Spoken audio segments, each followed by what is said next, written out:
انتظامیہ نے اتنا بڑا کام کیا، انتظام کیا، مسجد کو آراستہ کیا، عوام کو دعوت دی، علماء کو بلایا، ان کے کھانے کے پینے کا بیٹھنے اٹھنے کا انتظام کیا۔ اے اللہ ہماری طرف سے سب کو جزائے خیر عطا فرما، اس گاؤں پر بہت بہت رحمتیں اور برکتیں نازل فرما۔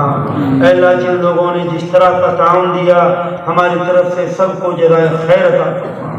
اے اللہ یہ لوگ جو قرب و جوار سے یہاں تشریف لائے، یہاں بیٹھے، ہمارے علماء کرام کی باتوں کو سنا،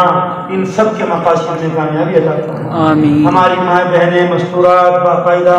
مغرب کے بعد سے بڑی محبت میں، بڑے پیار میں، اپنے بچوں کی خوشی میں، ہماری خوشی میں، اے اللہ اس مسجد کے پروگرام کی خوشی میں یہاں پر بیٹھی ہوئی ہیں، ہماری طرف سے سب کو جزائے خیر عطا فرما۔ اتنے بڑے بڑے علماء، مولانا غیور صاحب، مولانا اشتیاق صاحب، ہمارے حضرت مولانا ہاشم صاحب، مولانا حبیب اللہ صاحب، اور ہمارے مولانا اشتیاق صاحب کے صاحبزادے مفتی صاحب یہاں تشریف لائے، مولانا اشرف صاحب، مولانا طیب صاحب، اور ہمارے چھت پورے کے دوسرے اساتذہ، اور ہمارے فیض الرشید کے اساتذہ، ناشر العلوم کے ہمارے دوست احباب، کس کس کے نام لوں؟ پورا اسٹیج علماء کرام سے بھرا ہوا ہے۔ کچھ نے باتیں کہی، کچھ نے چہروں کو دیکھا، کچھ نے تعاون دیا،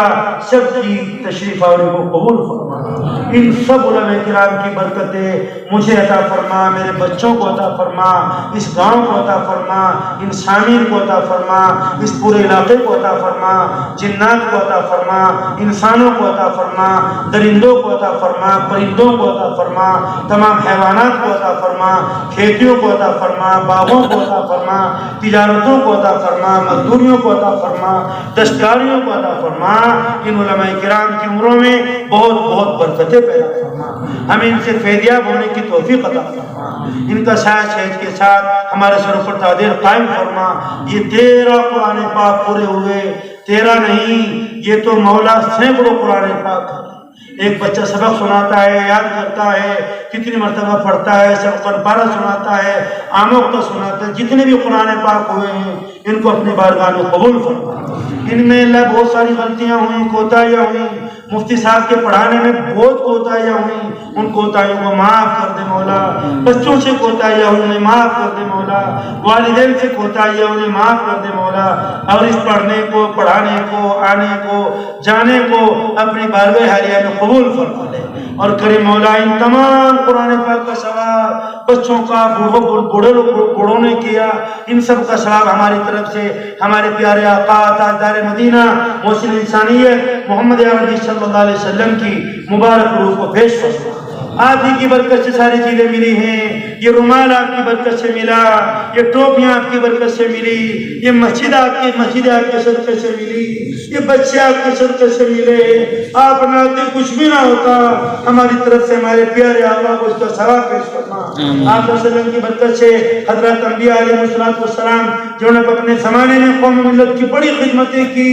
لوگوں کے دھکے کھائے، لوگوں نے ٹھوکریں ماری، پتھر مارے، ذلیل کیا، نہ معلوم کیا کہا، ان کی روحوں کو اس کا ثواب پیش فرما۔ اور ان پیغمبروں کی برکت سے حضرات صحابہ کرام رضوان اللہ علیہم اجمعین، آل رسول صلی اللہ علیہ وسلم جنہوں نے اپنے زمانے میں، اپنے وقت میں دین کے لیے قربانیاں دی، محنتیں کی، بچوں کو یتیم کیا، اپنی بیویوں کو چھوڑا، دنیا بھر کے سفر کیے، بھوکے رہے، اپنے پیٹوں پر پتھر باندھے، اپنے گھر بار کو چھوڑا۔ اگر وہ صحابہ کرام محنتیں نہ کرتے یہ دین ہم تک نہ پہنچتا۔ ان کی مبارک روحوں کو اس کا ثواب پیش کرنا۔ اور ان حضرات صحابہ کرام کی برکت سے چاروں سلسلے کے تمام بزرگان دین، ہمارے سلسلے کے تمام اکابر، خاص طور پر ہمارے شیخ علامہ شیخ زمر صاحب، حضرت مفتی عبدالقیوم صاحب، مفتی مظفر حسین صاحب، حضرت مولانا قاری عاشق الہی صاحب، حضرت مولانا طاہر صاحب، مولانا اسلم صاحب، حضرت مولانا وسیم صاحب، شیخ عبدالق صاحب، شیخ نصیر احمد خان صاحب، اور اس گاؤں کی قبرستانوں میں اب روز اول سے لے کر اب تک جو لوگ مدفون ہیں ان کی روحوں کو اس کا ثواب پیش کرنا۔ اور اللہ اتنا بڑا مجمع علماء کا، تاجروں کا، مزدوروں کا، کاشتکاروں کا، دستکاروں کا، مستمید ہمارے دریال، ننیال، سترال میں جو آپ کو پیارے ہوئے ہوں ان سب کی روحوں کو اس کا ثواب پیش فرما، انہیں قریب کی رحمت فرما، ان کے درجات بلند فرما، انہیں اعلیٰ علیین میں جگہ عطا فرما۔ حضرت آدم علیہ السلام سے لے کر اب تک جو مرحومین ہو چکے ہیں ان سب کی روحوں کو ان کا ثواب پیش فرما۔ اور وہ لوگ جنہوں نے اپنے زمانے میں قرآن پاک کی خدمت کی، بچوں کی خدمت